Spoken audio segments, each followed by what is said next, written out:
So today I wanted to give you a little bit more information on this Chiappa double badger.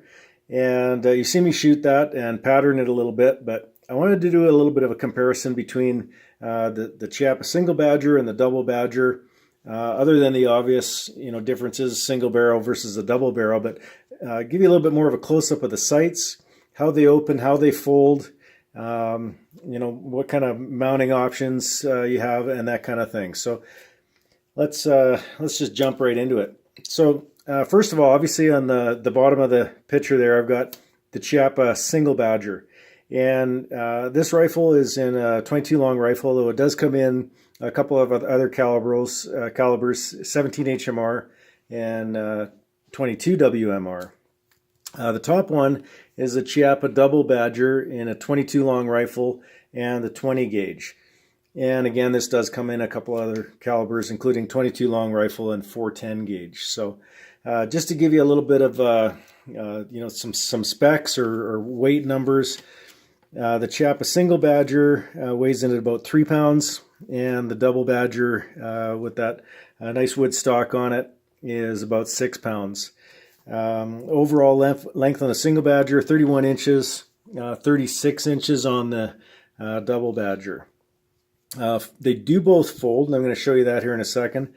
Folded on the single badger is 17 inches, and on the double badger, 22 inches. So let's just show you how that works. So single badger, this is the release here. Both of these are break action, single shot. Single badger, one trigger, and it folds in half like so.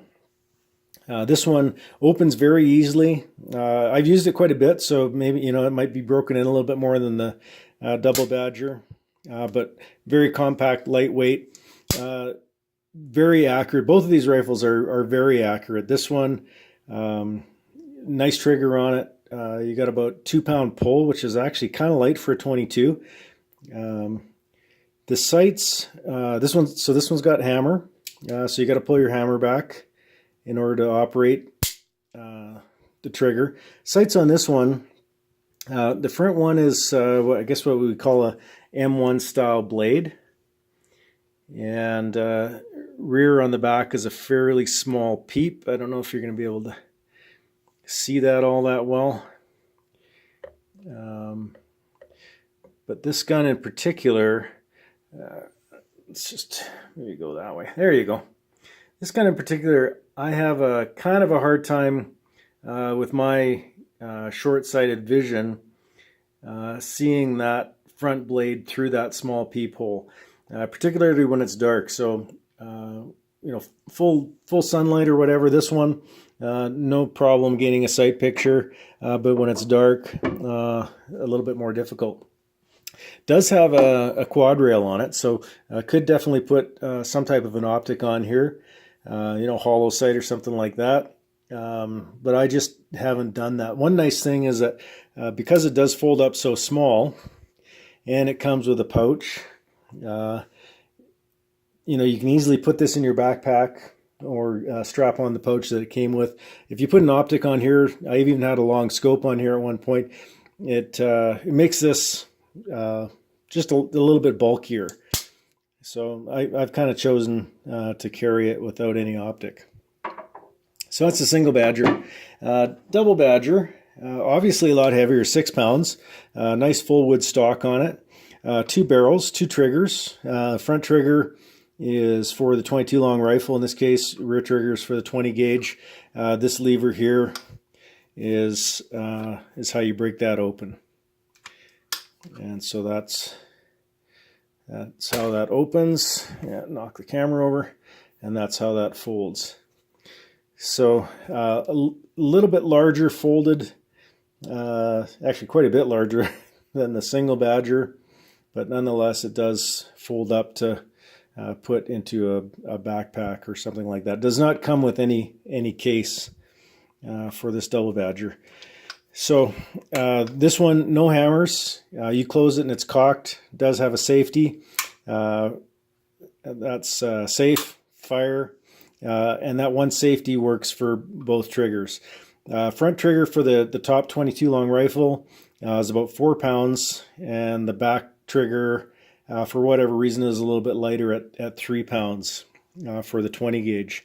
This one has got a standard 3/8 dovetail. It does come with the Williams fiber optic sight, and I'll just swing this around, give you a bit of an idea.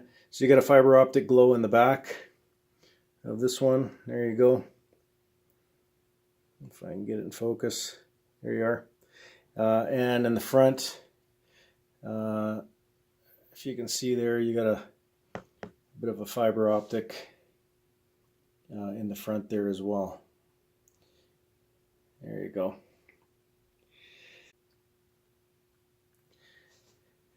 So one more thing I'll just mention about the sights here on this double Badger. For whatever reason, the rear sight on the double Badger has a much larger hole than the single Badger. So, which I think in this case is a good thing. For one thing, you've got a shotgun on here, so you're going to want a little bit larger sight picture. But at the same time, it allows you to sight the 22 just fine.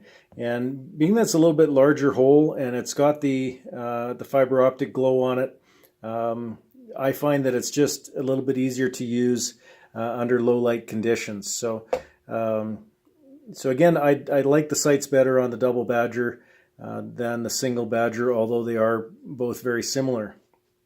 So that's that. One other thing, sling swivel studs, front and rear on the double Badger, which is nice. This gun, once again, being fairly substantial, you're going to want to either put a sling on it or carry in a scabbard, something like that.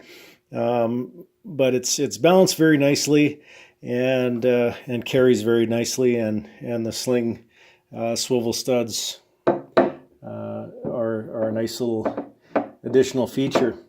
Other than that, I think that's about it for today. Maybe just accuracy on both guns. 22s are very accurate. They both group very nicely, about an inch at 40 yards, something like that. With the double Badger, the sights came factory sighted for the 22, but I have to say that the 20 gauge pattern's a little bit below where the 22 shoots. So there's not much I can do because you got two barrels and you got to be sighted, one way or the other. It'd be nice if they were perfectly sighted together, but I do have to hold a little bit high when I'm shooting the shotgun. Not a huge deal. I'd rather have the 22 sighted dead on than the shotgun, because you got some flexibility there. So other than that, that's about it for today. Thanks for watching. Once again, your comments are always welcome. Until next time, take it easy.